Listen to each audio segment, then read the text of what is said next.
એ BV ના કેમ રહીએ એવી મસાલાવીના કેમ રહીએ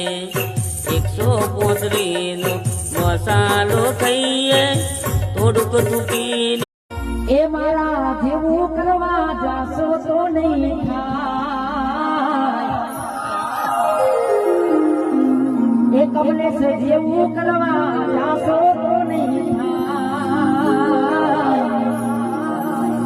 કોપી કરો કમલેશની કોપી કરો એ અશ્વિન મોમાં જેવું કરવા જાશો તો નહીં થાય એ મારા કૃષ્ણ સાઉન્ડ દેવા થાશો તો કદી નહીં થાય મોમાની કોપી કરો એ કૃષ્ણની કોપી કરો ભાઈ